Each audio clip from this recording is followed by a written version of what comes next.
Hi there, Alyssa here for AOP Tech on YouTube, and this is part 5 of our Google Classroom series that reflects the updates and changes at the beginning of the 2018-2019 school year. And this is our tips and tricks video. So just a couple things that might help teachers feel more comfortable and really hack their new Google Classroom. All the videos in this series are all about the updates and changes. Part 1 reflected setting up a new Google Classroom, great for my new Google Classroom users or teachers who haven't had to do that in a little bit of time, and need a refresher there. Part 2 looked at the new Stream and People sections in Google Classroom. Part 3 was an update on the new classwork section. That's brand new and very different than what we had seen in Classroom previously.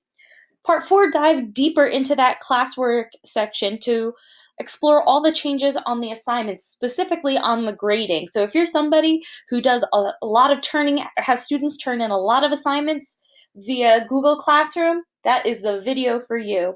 And then part 5 here is our tips and tricks video. So I'm going to go into my Google Classroom, and one of the things that I want to point out to teachers, because it often gets overlooked, is that there are some master settings for notifications that overarch all of your classrooms. So if I go, I'm going to do that one more time in the upper left-hand corner to the menu button, and I scroll all the way down, I'm going to go to settings. Now these are settings that are not individual to each Google Classroom like we looked at in our beginning video. These are overarching and they specifically relate to notifications. So a question I am often asked is, I can't stand the notifications in Google Classroom. And really you can just customize that to fit your need. So you can receive email notifications on. You can turn it completely off as well, and then you won't get any notifications to your email whatsoever. But I like to keep it on myself, and then I just pick and choose what I need. So I can put comments, notifications for comments. I can put notifications on the classes that I teach, that I'm listed as a teacher on, whether I'm the primary or co-teacher on that.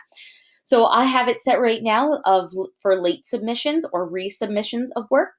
I could also turn that on for co-teaching invitations, or if a post failed to publish.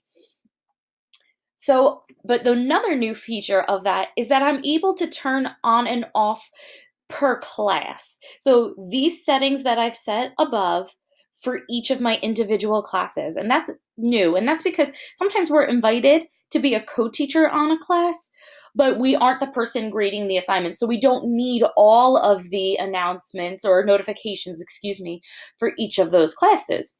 So right now I might turn off notifications for the 2 classes that I'm listed as the teacher, but I'm not the primary teacher in, that I was added to, but I want to keep my notifications on for the classes that are the content I teach. So that's a new update in there, and that really can help you as a teacher not feel overwhelmed by the amount of notifications that you receive. I'm going to jump into a classroom. And one of the things that I've kind of heard some feedback on and is gaining some traction online is that one of the things that is now really missing in this Google Classroom update is the About page. If you remember in what I will refer to as Classic Classroom, it used to be Stream and then Students, and the About was the 3rd tab. And now instead we have this little About button here, which only displays any description you have for the class and the class code. And I know a lot of teachers use that About page to hold resources like the class syllabus or an overarching rubric, links to the textbook website. They kind of built that up as a resource page. And that's a little bit missing now. You have kind of 2 options. The first of which is down here all the way on the bottom left-hand corner is a little question mark. One, that's always where you can send feedback to Google about Google Classroom, updates, changes, things that aren't working.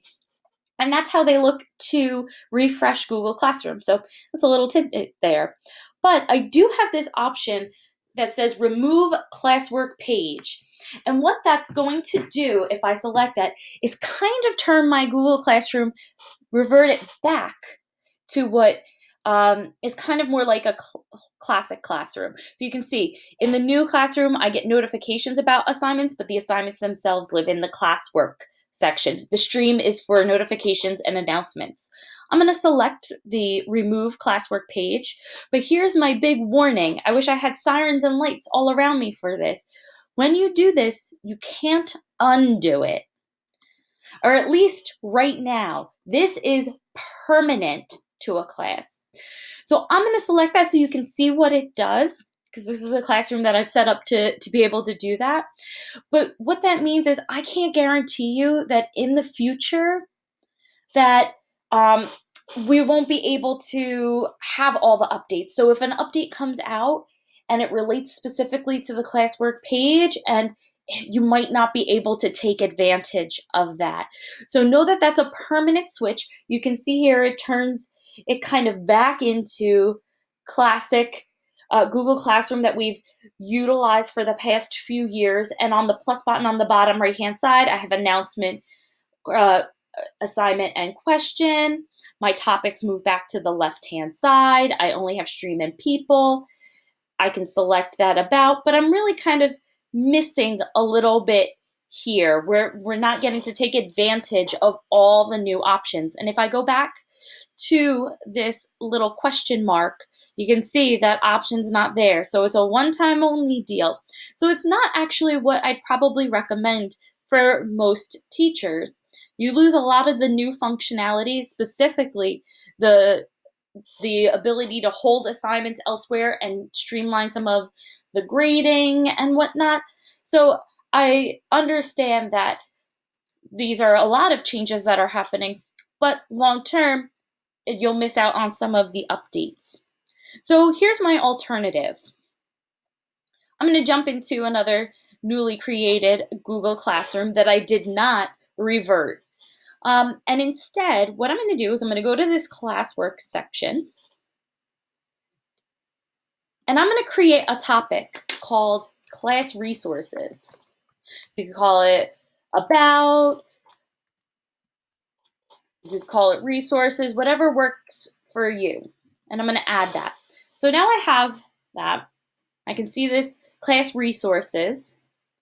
And now I'm going to create an assignment, which seems counterintuitive. And I'm going to say class syllabus.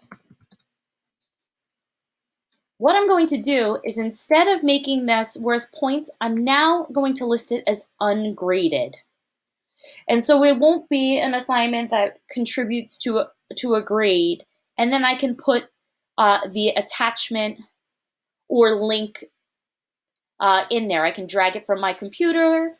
I can pull it from my drive and be able to have that live there for students. Click assign. I know that I didn't class that there. Oh, I see that I made a mistake. This is a perfect opportunity for me to point out. I'm going to hit the three little dots, edit. I forgot to assign the topic. I love when those mistakes become teachable moments. So I went back and I'm going to edit it. I'm going to select that topic. You can see that if I don't give it a topic, it lives above them. Save, and now that assignment will jump back down. So, ooh, great teachable moment there that we tried to build in. So now I have there's a no due date, there's no grading associated with it, so I can keep my class resources there. It could be a link, whatever you need it to be. So I know that's a little hack around that. Know that coming soon, and it just isn't released yet, Google will be adding the ability to add materials not as an assignment to the classwork page. So that kind of feature is going to be something that launches. There's not a specific date or time that I have been made aware of yet. But in the meantime, for those who are missing that about page and building their library of resources right within Google Classroom, this is your hack around that. So I hope that helps you feel more confident and comfortable in using this new Google Classroom this school year. Thanks for tuning in to all 5 parts of this video series. As always, subscribe below to get all the latest G Suite for Education, Google Classroom, and EdTech videos, as well as you can follow AOP Tech on Twitter, Facebook, Pinterest, and Instagram. See you soon!